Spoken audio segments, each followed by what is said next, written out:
Drage gledateljice, poštovani gledatelji, dobra vam večer u prvoj bujici u novoj 2017. godini. Svima vama koji ste sa vjernošću čekali ovu emisiju tjedan dana u kojima nismo emitirali zbog blagdana, želim svako dobro i sve najbolje u novoj godini, a svim pravoslavcima koji Božić slave po julijanskom kalendaru i koju Hrvatsku smatraju svojom domovinom, želim sretan i blagoslovljen Božić. Zadovoljstvo mi je u prvoj emisiji, kako je to i red, u bujici pozdraviti istinskog hrvatskog, reći ćemo, heroja slobodno, jer ga takvim smatraju njegovi suborci. On je dragovoljac, on je hrvatski branitelj, 6 puta je odlikovan, 2 puta ranjen, u mirovini je, ima čin pukovnika Hrvatske vojske, ujedno je i istraživač i srpskih zločina i mnogih drugih nedjela. Pozdravljamo dragog gosta Ivicu Pandžu Orkana. Gospodine Pandža, dobra vam večer. Dobro večer vama i pozdrav svim gledateljima Bujice, ma gdje bili. Vjerujem da ste zadovoljni odabirom gosta. Mislim da je u redu da smo upravo ovakvog čovjeka, a ne nikakvog političara, prvog ugostili u novoj godini, i to je Bujica i zato nas gledate. A sada odmah u uvodnom dijelu emisije idemo vidjeti kako to izgleda kada Božić slavi Milorad Pupovac.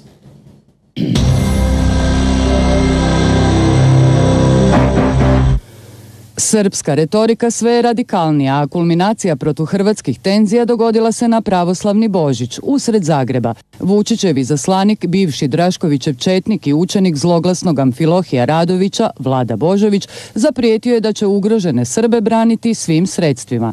Narod sa jasenovačkim cvetom na srcu i duši ne sme i neće ni pred kim pognuti glavu, uz obećanje matične države Srbije da će ih u svim problemima i iskušenjima, kada god budu ugroženi, braniti svim raspoloživim sredstvima. Iako su na domjenku Pupovčevog Srpskog narodnog vijeća bili najviši hrvatski dužnosnici, osuda ekstremnih riječi Vučićeva izaslanika nije stigla odmah na licu mjesta. Nikada se tako nešto do sada nije dogodilo, nitko do sada nije usred grada Zagreba tako nešto poručio u nazočnosti najviših hrvatskih dužnosnika. Reagirajući na riječi Vlade Božovića, hrvatski ministar vanjskih poslova Davor Stier govorio je o mrtvom Miloševiću i njegovoj retorici, ne spominjući činjenicu da je i Vučić 90-ih imao sličnu, ako ne i još radikalniju retoriku, koja se očito nije promijenila do današnjih dana.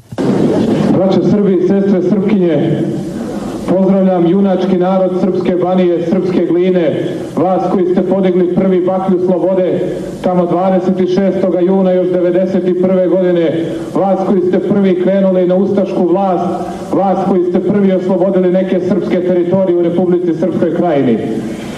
Nikada ovdje više ustaška vlast neće moći da dođe, nikada više oružanim putem, nikada više onako kako su to namerili, onako kako je zločinački režim Franje Tuđmana već pokušao.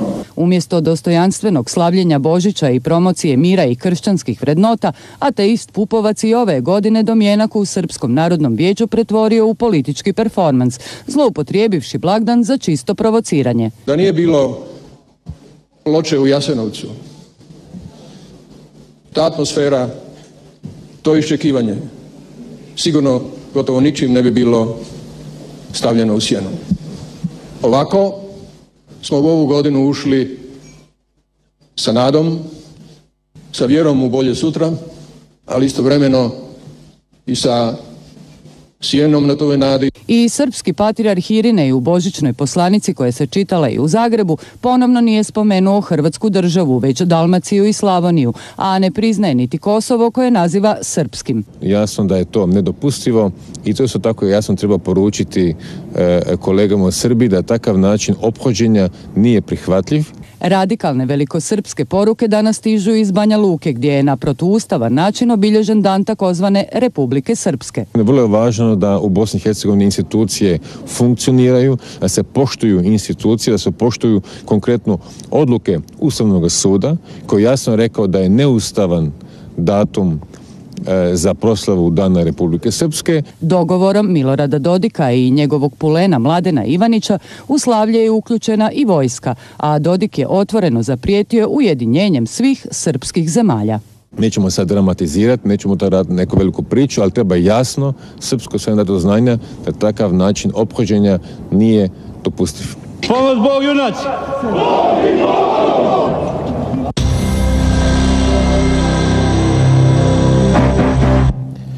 Gospodine Pandža, ajmo krenuti od ovog današnjeg dana takozvane Republike Srpske.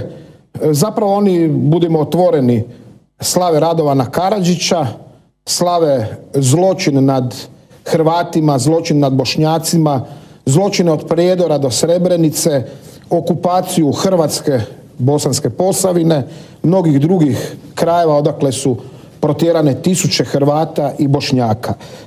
Kako vi, evo, kao hrvatski branitelj doživljavate činjenicu da se danas u Bosni i Hercegovini pušta marš na Drinu, da tamo dolazi princ Aleksandar Karađorđević, Toma Grobar Nikolić, a da nažalost prešutno to sve odobravaju i neki političari u Bosni i Hercegovini. Mislim to i na neke sa hrvatske takozvane strane. Prije svega nije nikakva tajna da je ministrica obrane Marina Pendeš vrlo bliska Draganu Čoviću i da su oni dopustili zlouporabu vojske i ovo protuustavno obilježavanje dana takozvane Republike Srpske. Prije nego što vam bilo što kažem, želim reći da idući u ovu emisiju, kada sam krenuo, dakle, popio sam čaj u Sisku sa mojim prijateljom i njegovom ćerkom koji su srpske nacionalnosti, koji žive u Zagrebu i koji su danas...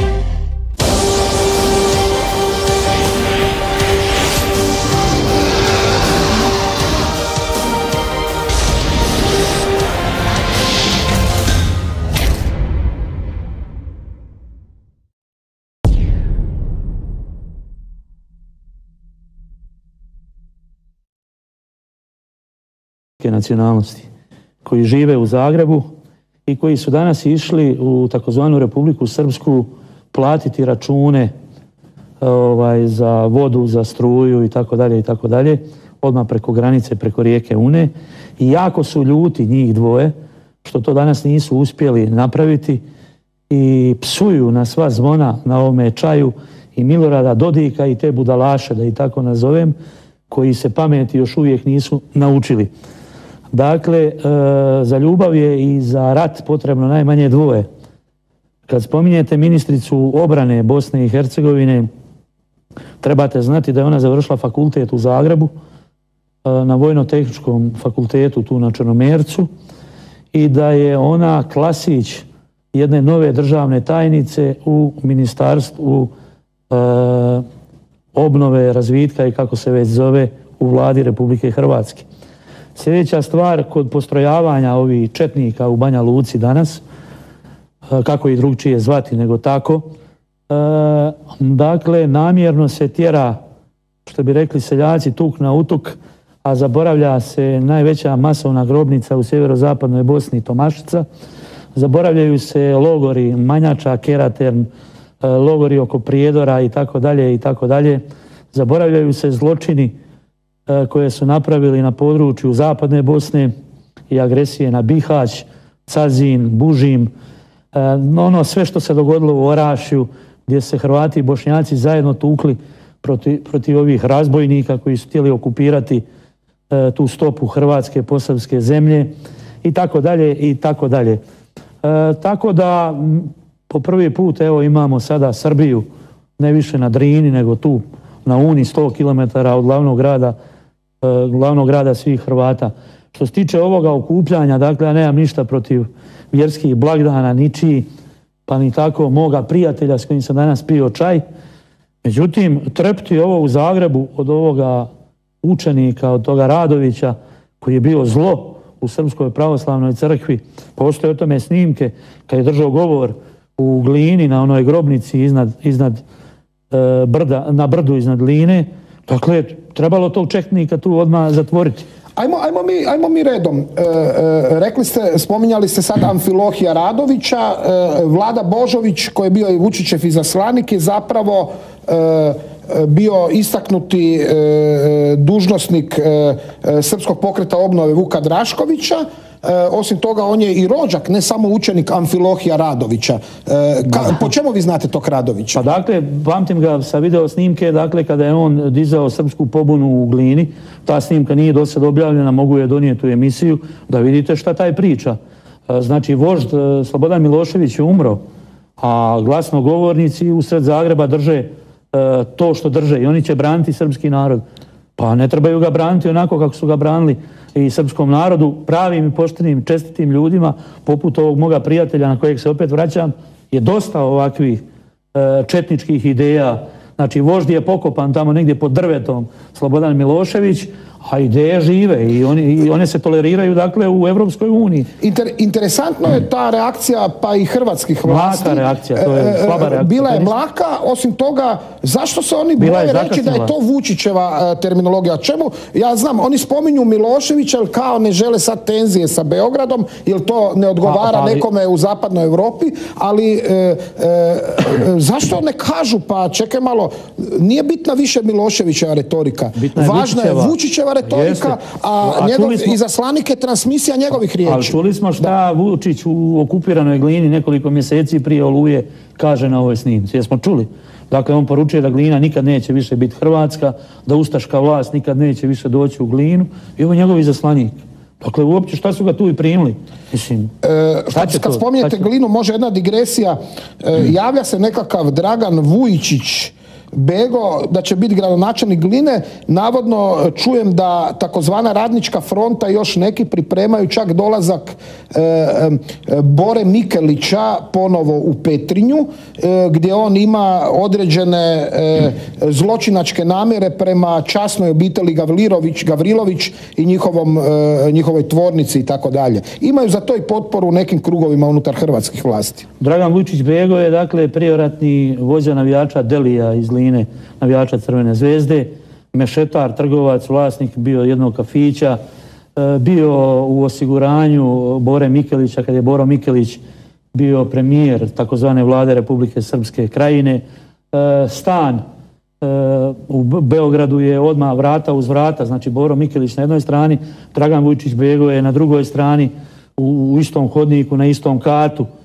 Prijatelj od Željka Ražnjatovića, Arkana, od Cece, postoje fotografije, dakle, i da takav tip, dakle, uopće mu pada na pamet najaviti takvu kandidaturu, pa ako Hrvatima to u Glini ne smeta, neka sad na izborima koji su biti u svibnju, dobro razmisle za koga će i kuće okrenuti ako taj četnik, dakle, bude kandidat. Meni to više liči na nekakav cirkus. On je dao jedan intervju na jednoj televiziji u nekoj emisiji Happy, tako mislim da se zove, gdje on spominje da je bio pod istragom hrvatskih istražnih organa i tako dalje i tako dalje. Vidim da se sad u zadnjim intervjuima sprda da ga je premijer ugostio u Zagrebu, iznosi neke nebuloze o predsjednici i tako dalje i tako dalje. Vidit ćemo. Da.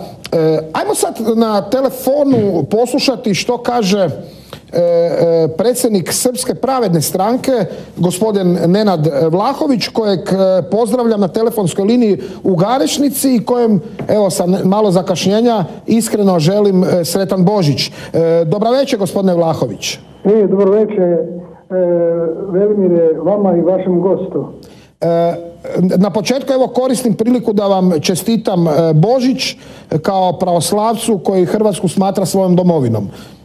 Pa hvala vam lijepo, ja ću odvratiti sa pravoslavnim pozdravom, mir Božji, Hristos se rodi. Vaistinu se rodi.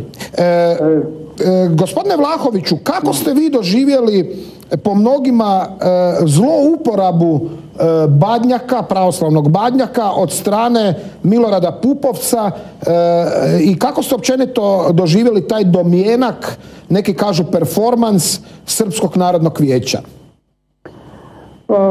Kazat ću taksativno o najbitnijim stvarima. Upravo 3 dana prije tog dernika u Srpskom novinarskom društvu, dobro sam rekao, Srpskom novinarskom društvu u Zagrebu, ja sam pisao otvoreno pismo predsjednici Republike, predsjedniku, premijeru vlade i predsjedniku Sabora.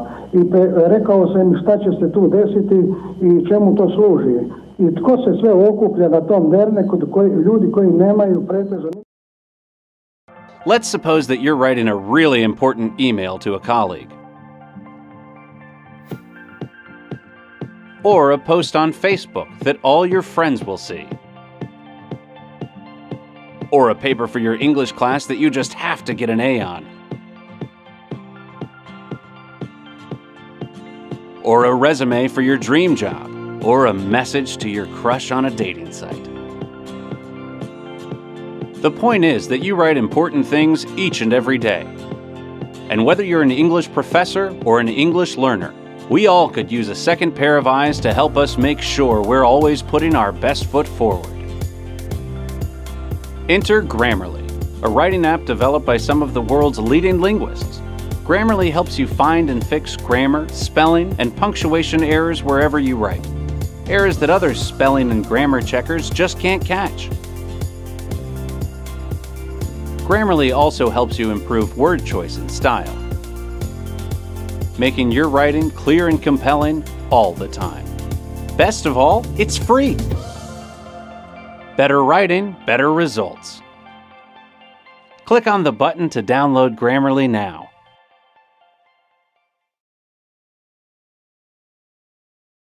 Ko se sve okuplja na tom derneku, ljudi koji nemaju pretežno nikakve veze sa srpskom zajednicom, niti učestvuju u stvaranju boljeg života, bilo srpske zajednice u Hrvatskoj ili hrvatske zajednice kao većinske koja odgovara za stanje u državi.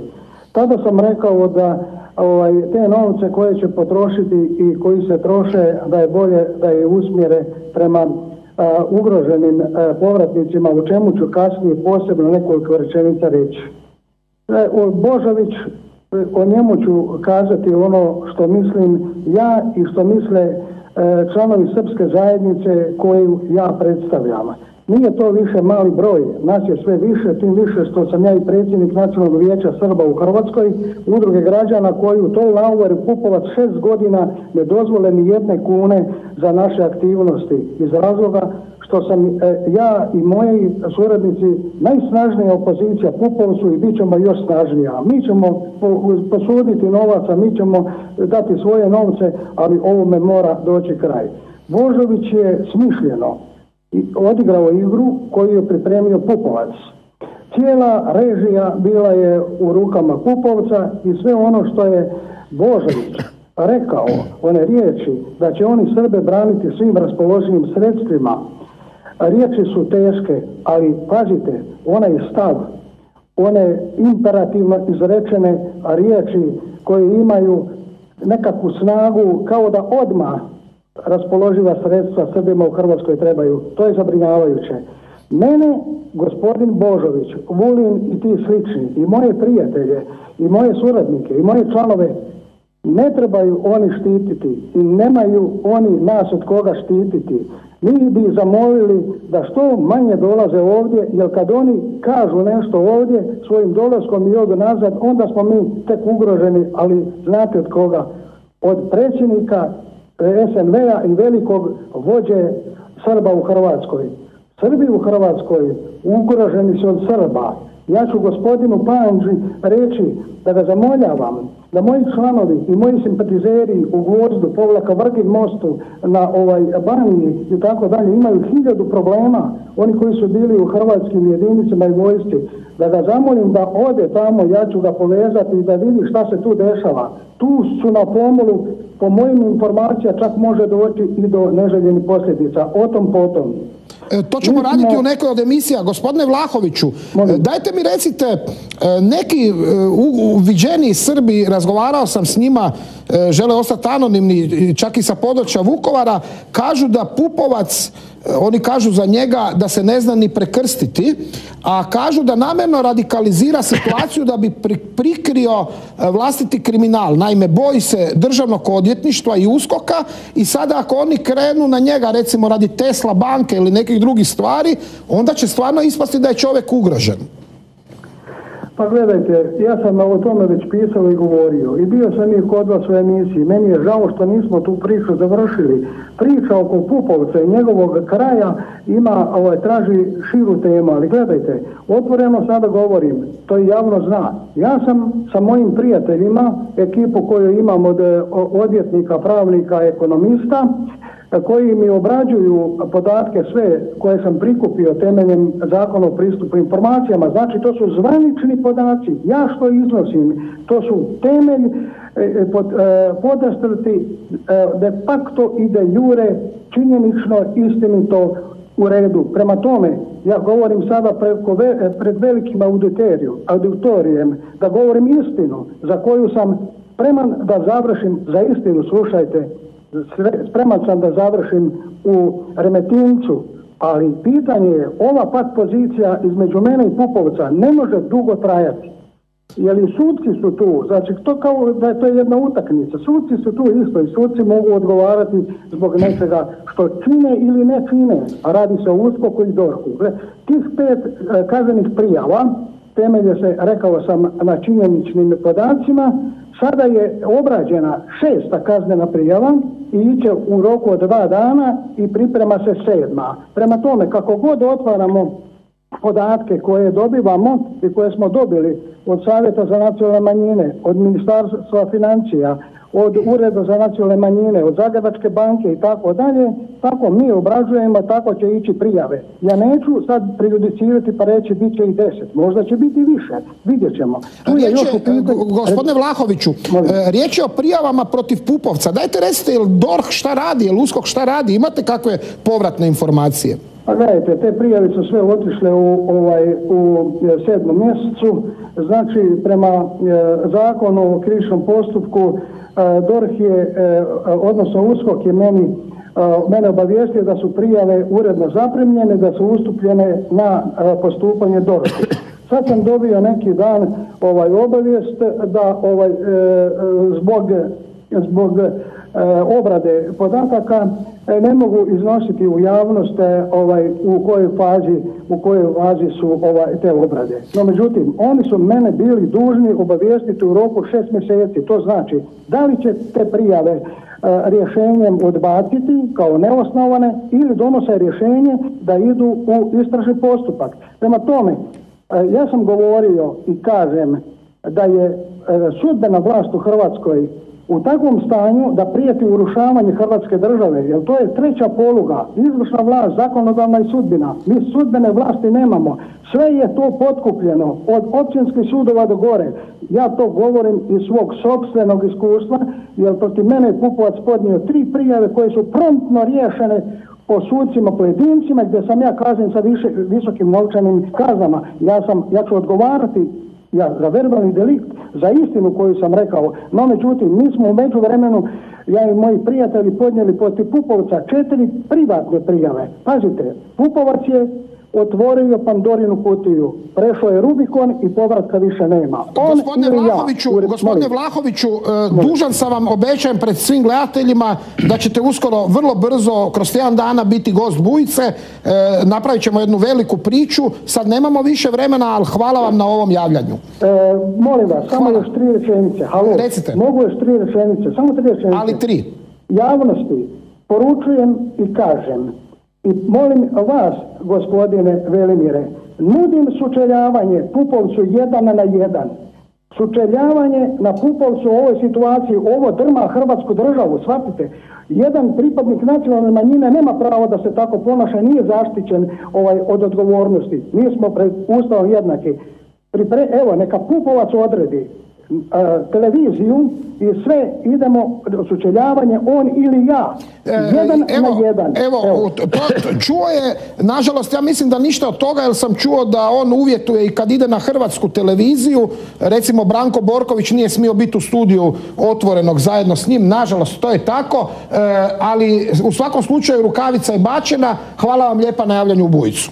Hvala vam, pozdrav vašem gostu. Da, gospodine Pandža, dajte mi komentirate ovo. Radikalizira li Pupovac zapravo situaciju kako bi prikrio vlastiti kriminal, jer vidimo ovdje skoro 10 kaznenih prijava protiv njega, ugledan čovjek je to podnio i sad on treba ekstremne izjave da bi se zataškala Tesla banka i tako dalje. On živi od problema, dakle Pupovac bi vesel bio da sam ja večeras mome prijatelju Srbinu s kojim sam pio čaj, na kojeg se vraćam ponovo, razbio glavu.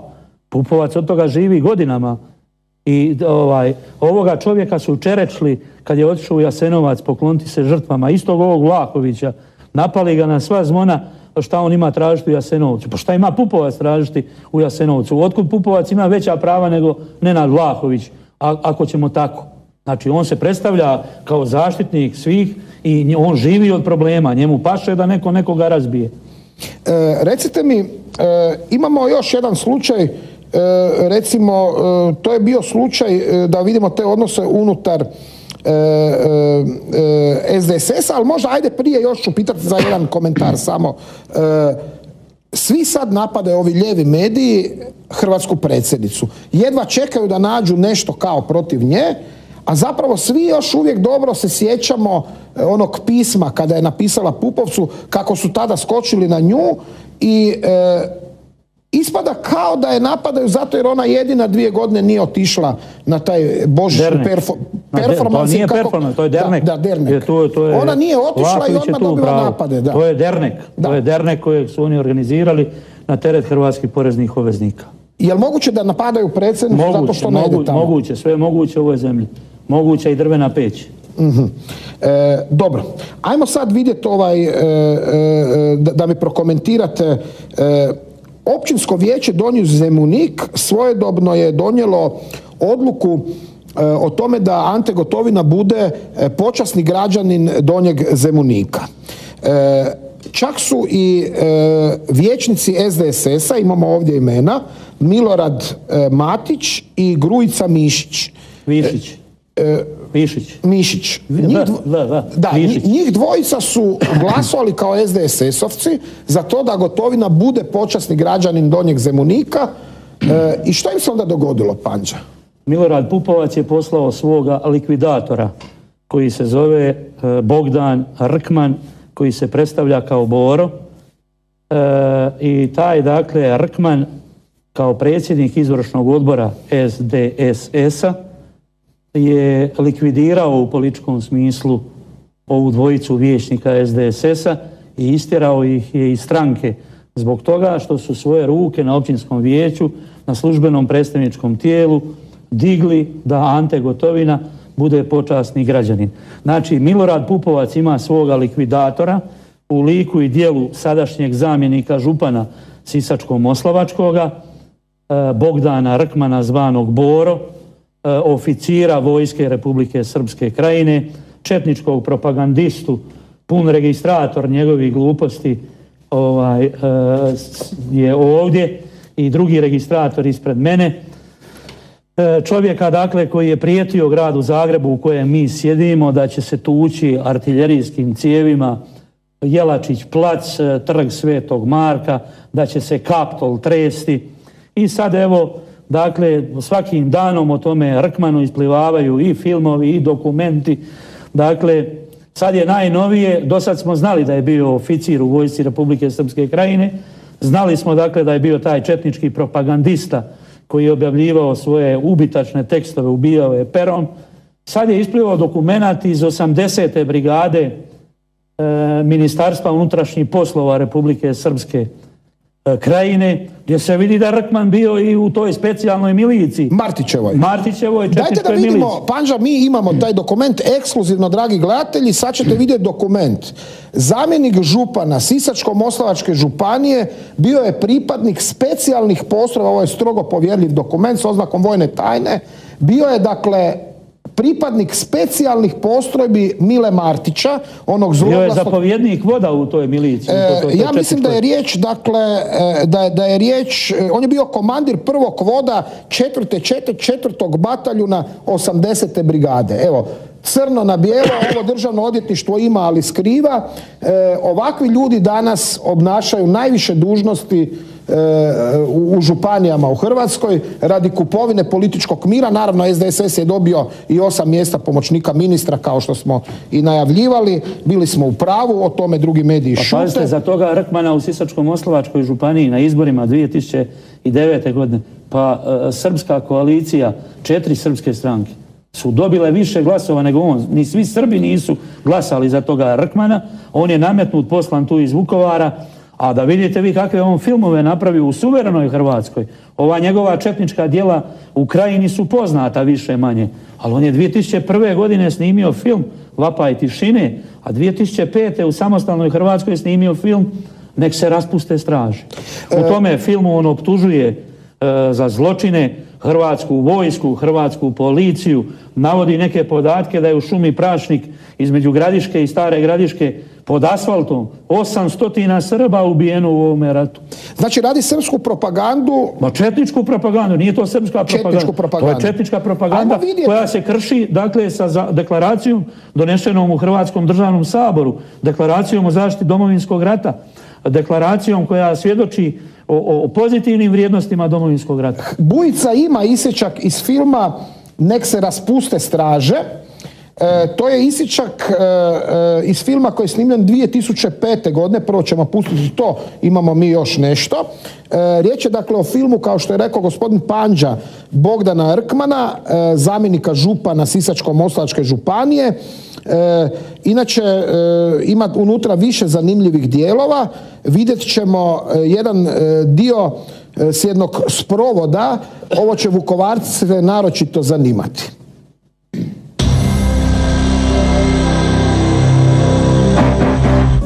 Porodica Spasić dostojanstveno je 21. decembra prošle godine sahranila svoje pokojnike. Dragi naš Dražene, neobično se osjećam kada izgovorim svoje ime. Znam da si za svoje najmilije bio i ostao Dado, a za nas, tvoje prijatelje, jednostavno Špac. Pre više od 9 godina otišao iz svog Borova nevoljno, ali sa nadom u brzi povratak. Nisi se vratio, a mi danas ovdje okupljeni oko tvoga odra nadali smo se čudu da ćeš se od nekog pojaviti. Svoje dečaštvo i ranu mladost, početak svog životnog toka, ugradio se između ostalog i u košarkaški sport, igrajući za košarkaški klub Borovo i košarkaški klub Slog. Sa svojim saigračima izvojevao si mnogo pobjeda, a najsjajnija je bila ona u Kninu kada je osvojen košarkaški kup Krajine. Nedugo nakon toga životna reka odnela te u Lički Gračac, gdje je Sloga poražena u borbi za titulu prvaka Krajine. Usledile su nove utakmice, ređale se pobjede, a godinu dana kasnije odigrao si svoju posljednju utakmicu, onu životnu. Na neopisivu žalost tvojih roditelja i brata, tvoje rodbine i nas prijatelja, tu utakmicu si izgubio. Ona je bila nepravedna jer si u njoj izgubio svoj mladi život i ostavio nas u večnoj tuzi i žalosti. Ispostavilo se zaista da je Dražen drugog dana Oluje sišao s Ljubova i došao u Korenicu, gdje je njegovo tijelo u mjesnom potoku i pronađeno 30. avgusta 1995. Više puta je Ružica gledala protokole, ali nije mogla ustvrditi da je to njen sin. Tek kada ih je u novembru prošle godine pukovnik Grujić obavijestio o rezultatima DNA analize, za Spasića nastaju novi dani neizvjesnosti i nove sumnje. U problematiku nestalih lica u zadnjih nekoliko godina značajno se uključuju i političke strukture. Predsjednik Samostalne demokratske srpske stranke i saborski zastupnik dr. Vojislav Stanimirović govori kako je upravo jedna od tačaka sporazuma SDSS-a i Vlade Republike Hrvatske posvećena aktivnostima na pronalaženju nestalih. Međutim, realizacija ove tačke ide veoma slabo. Ja ne bi odbacio mogućnost u nekoj perspektivi, pa i uz našu pomoć, da zajedno sa gospodinom Grujićem koristimo neke podatke i od gospodina Štrpca iz udruge Veritas, koja ima brojne podatke. Ja sam jednom prilikom sa gospodinom Grujićem i razgovarao oko toga.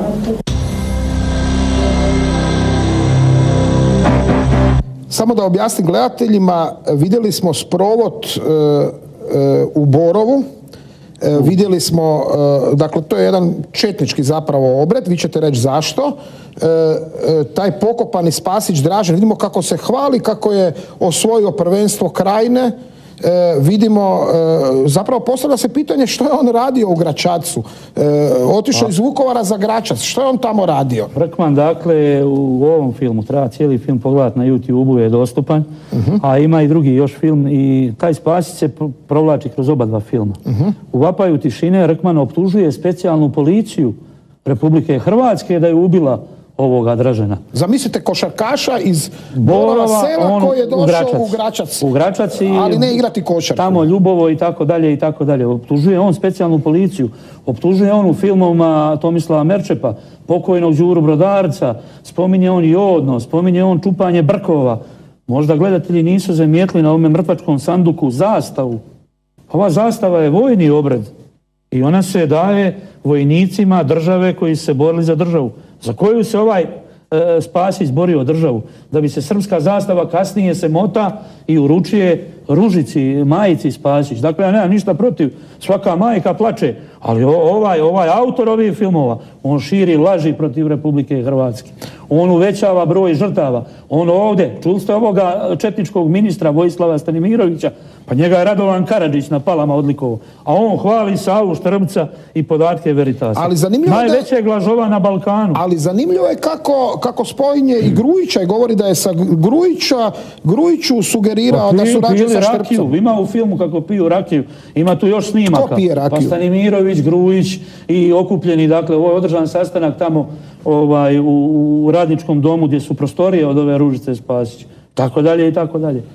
Čekajte, ko pije rakiju da čujem? Grujić i Stanimirović, dok Stanimirović hvali, dakle, ovoga razbojnika. Znate što mi je zanimljivo? Gledajući ovu zastavu, ovaj četnički vojni obred, u Hrvatskoj se to daje. Zanimljivo je da sam čuo u više navrata da hrvatske branitelje, pravoslavce, pravoslavni popovi neće da isprate.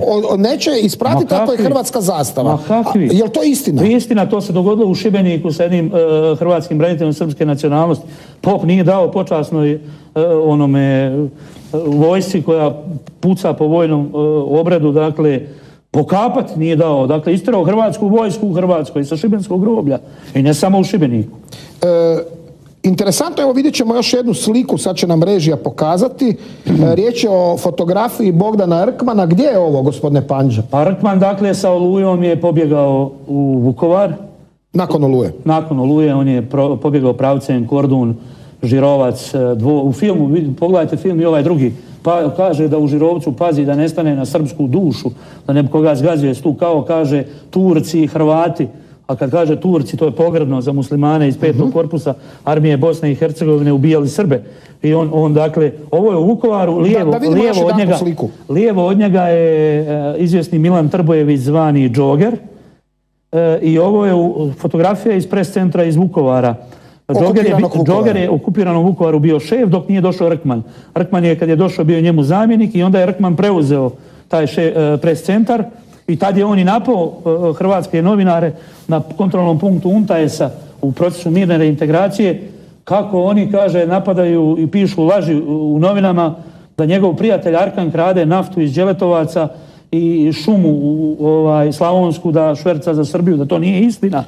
Dakle, on je njih napao. Branio je Arkana. Branio Arkana. Ajmo sad vidjeti, dragi gledatelji, pazite, ovo sam dobio, Petar nek će sad to zoomirat, ovo smo dobili od naših Hrvata iz Lovasa. Ljudi odu kupiti, kako oni kažu, preko u Srbiju neke cigarete i tako dalje i tako dalje. I ovo, dragi gledatelji, dijele Srbi kad se uđe u Srbiju. Oluja je pogrom, ovaj DVD, dakle se dijeli svima koji uđe u Srbiju ima na graničnom prijelazu i plakat kada ulazite u Srbiju. Ja tamo ne idem pa nisam vidio, ali vjerujem ljudima. Dakle, tko god uđe u Srbiju dobije ovakav DVD, Oluja je pogrom, i vidi plakat. Nisam nijedno hrvatsko ministarstvo čuo da je ikada reagiralo na to. Vjerovali ili ne, evo, ove podatke ima i Hrvatska televizija i drugi mediji, međutim oni o ovome šute kao da se to ne događa. To su ti prijateljski odnosi. A sad ću se ispričati gledateljima i vidjet ćemo jedan isječak iz ovog odvratnog filma. Unaprijed sam se ispričao. Dakle, oni kažu Oluja je pogrom, Bljesak je potpalio Oluju, ima i na engleskom. Ovo je film Save Štrbca, a neću ga pustiti slučajno. Uočit ćete neke poveznice između aktivnosti Save Štrbca i Bogdana Rkmana.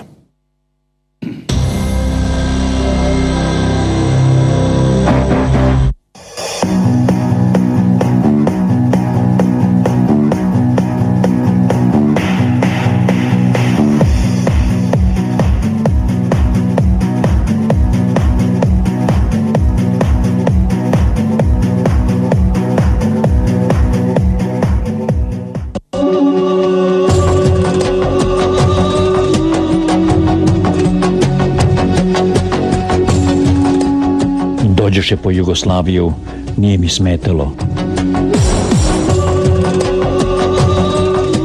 Dođoše po Krajinu, ćutao sam.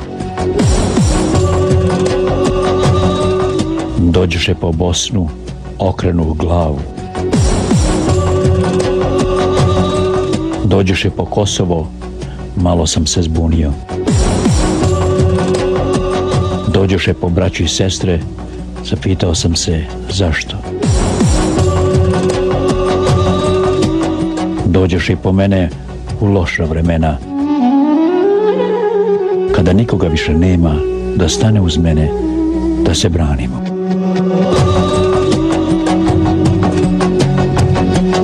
Stegonoše hrvatskog nacionalizma pozvane su da obrazuju vladu.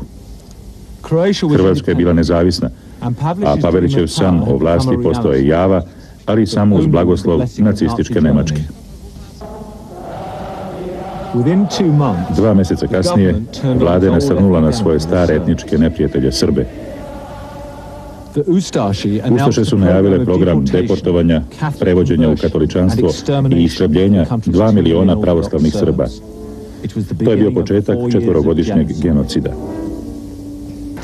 I posle 10 mjeseci tih jezivih zlodela, početak zasjedanja Sabora blagoslovili su nadbiskup Stepinac i papski izaslanik Marconi.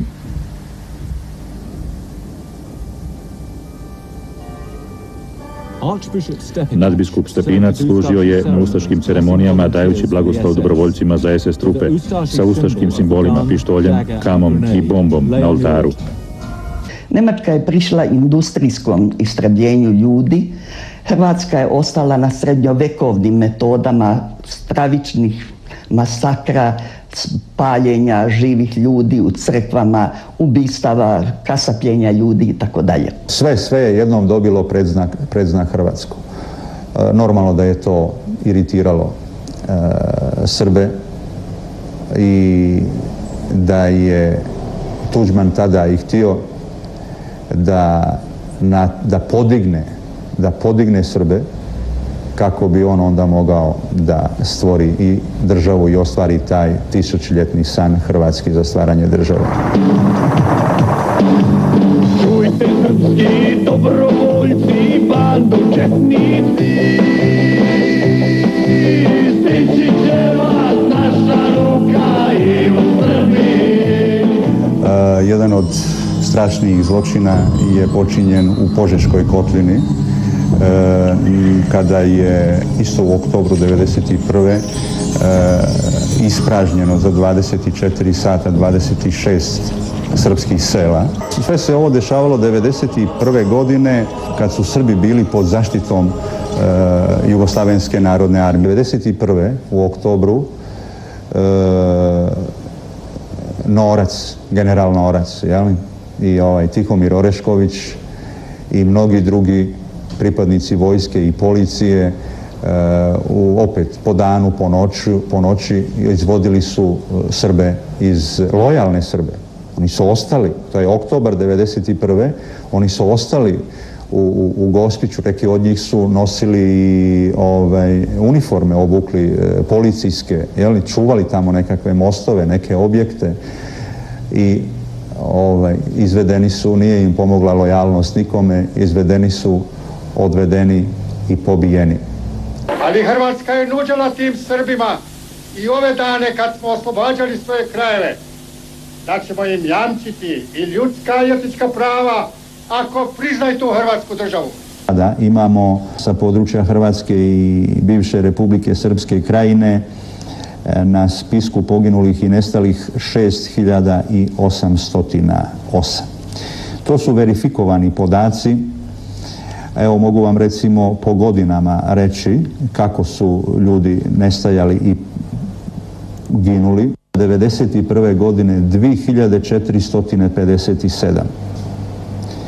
Pa 1992. godine 847, 1993. 798, 1994. 244 i 1995.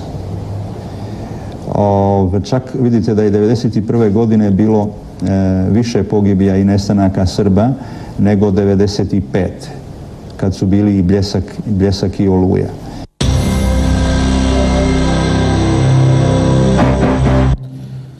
Ja se još jedanput ispričavam gledateljima ako se netko uzrujao. Naprosto ovo smo morali pustiti da kad već hrvatske vlasti šute, da barem vi, dragi gledatelji, u cijeloj Hrvatskoj znate kako naši dragi, dobri susjedi filmove kakve dijele kada bilo tko, Turčin, Njemac, Englez, nije bitno, Hrvat, svatko dobije ovakav film kad ide u Srbiju. Ono što mene zanima, gospodine Pandža, iste teze vidimo u filmovima Bore Erkmana i u filmu Save Štrbca, da ne govorimo sad i o nekim filmovima koje financira HAVC i Hrvatsko ministarstvo kulture. Dakle, jedan i drugi uvećavaju broj žrtava. U ovome filmu, ako se sjećate scene kad Savo Štrbac predstavlja i govori, a idu u pozadnji snimke, ove dvije bake ubijene jedna do druge. Znate gdje je to? To su ubijene Hrvatice iz Slavonije na potezu znači Balinci, Čojlug i Četekovac. U Sokaku, dakle u selu Četekovac, kada se silazi nizbrdo, ima jedan sokak koji vodi izbrdo na glavnu cestu, to je dvije Hrvatice tu predstavljene. Zato smo mi u tome filmu su, da vidimo što je to srpska druga stvar, propaganda. Još nešto želim reći. Zapamtili ste bradu Save Štrbca u ovome, on nosi inače bradu. U zadnje vrijeme nešto mu je sfurena brada, ali želim ja spomenuti nešto drugo. U Gajevoj ulici, tu u Zagrebu, kod jednog drugog čovjeka sa bradom, a on se zvao Mladen Bajić i bio je glavni državni odvjetnik. 2007. godine podnešena je kaznena prijava protiv Save Štrbca sa dokazima i dobilo se pismo zahvale zbog tih podataka i tih dokaza. Znači ja to pismo imam. To je da vas naprave naivnim, jer ja znam recimo... Dakle, šta je napravio u međuvremenu protiv ovoga lažova? Pa ovo je sekretar vlade Republike Srpske krajine. Pa znate li da njegov pomoćnik danas iz krajine živi uz jezero u Topuskom u procesu stambenog zbrinjavanja u novoj stambenoj zgradi, njegov pomoćnik ratni, s pogledom na jezero. Dakle, imate jedno jezero u Topuskom, imate najnoviju stambenu zgradu. A Hrvati iz Janjeva, Hrvati iz Bosanske Posavine nemaju gdje živjeti. Žive kako žive, dakle, njegov ratni pomoćnik danas živi u Topuskom. Znate zašto smo pustili onaj dio gdje govori laži o Mirku Norcu? Jer zanimljivo je zapravo ovo i drago mi da ste spomenuli Mladena Bajića. Koga god je Savo Štrbac prozvao, Norac, ima u filmu, proziva Glavaša, proziva Tomislava Merčepa, proziva Brodarca. Pa i Rkman proziva i Merčepa i za Pakračku Poljanu, Brodarca, za Jovno. Prozvali, toga je Hrvatsko državno odvjetništvo uhapsilo. Da.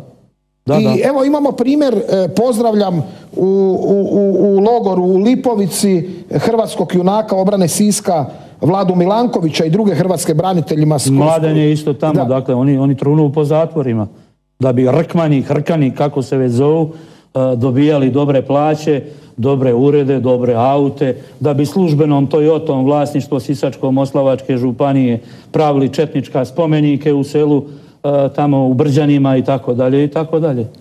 Da bi pravili četničke filmove i to sad nikome ne smeta, jel? To je sad regularno, to je, meni ovo smeta. Osvrnut ćemo se još na jednu stvar koja je također aktualna, svi su skočili na zadnje noge, to je spomen ploča Hosovcu Zdravku Bezuku, koji je blagoslovio biskup Košić, a podigli veterani HOS-a na čelu s Damirom Markušem u Kutini. Kome smeta sad i ta ploča u Kutini? Ta ploča sad, očito ona ploča u Jasenovcu je smetala samo jednima. A ova ploča u Kutini sad smeta izgleda svima. I pišu se priopćenja raznih hrvatskih političkih stranaka, desni, oni pišu protiv ove ploče. Markuša u Kutini zbog ploče što je postavio ploču tamo na nogometnom igralištu u jednom dijelu Kutine koji se Krč zove, jel, gdje narod isto teško živi kako živi i sad čereče ga dakle svi i napadaju čovjeka što je postavio spomen ploču. Umjesto da takve ploče postavljamo svagdje po cijeloj Hrvatskoj, da ministri, vlada dolazi, šalje svoje izaslanike na takva mjesta. Oni napadaju čovjeka, dragovoljca HOS-a koji je ranjavan zbog ploče suborcu. Možda je dobar primjer kako treba držati do svojih ljudi, kako postoji jedno nacionalno jedinstvo i ponos, primjer Albanaca na Kosovu. Naime, na udaru lažnih srpskih optužnica našao se istinski heroj i junak, general oslobodilačke vojske Kosova, gospodin Ramuš Haradinaj. On je, nažalost, uhićen u Parizu, međutim, pretpostavke govore da će biti vrlo brzo pušten temeljem lažne srpske optužnice nakon što je oslobođen u Hagu. Kako vi, gospodine Pandža, kao hrvatski dragovoljac, hrvatski branitelj, gledate na to uhićenje Ramuša Haradinaja? U Domovinskom ratu u Republici Hrvatskoj uz Bošnjake, dakle, porijeklom iz Bosne i Hercegovine, predstavnici albanske nacionalne manjine dali su veliki teret i veliki obol za stvaranje Hrvatske države. Među tim ljudima ja imam prijatelja koji su danas živi, koji su neki mrtvi. Jedan moj prijatelj, dakle, iz Belgije je došao braniti Hrvatsku u kolovozu 1991. On se zvao Bekim Beriša, mi smo ga zvali Šok, što znači na albanskom prijatelj. On je kasnije ratovao u Bosanskoj Posavini, ranjen je u selu Kotorsko kod Doboja, liječen je u Zagrebu, hrvatski je postao državljanin, da bi 10. kolovoza poginuo na Kosovu u bici za strateško mjesto Junik. Idući na Kosovo 2007., 2009. i 2012. na grob svoga prijatelja iz Domovinskog rata, upoznao sam obitelj Haradinaj. Ramuš Haradinaj je, znači, general oslobodilačke vojske Kosova, bio je najprije zapovjednik u jednoj regiji na Kosovu koja se zove Dugađin. Dva njegova brata rođena su poginula za slobodu Kosova. Jedan je Luan koji ima spomenik u centru Dečana, a drugi je Škelzen koji ima spomenik u gradu Peći. Oni su inače iz sela kod Peći koje se zove sa G, bio sam na tome selu, Glođane, selo Glođane.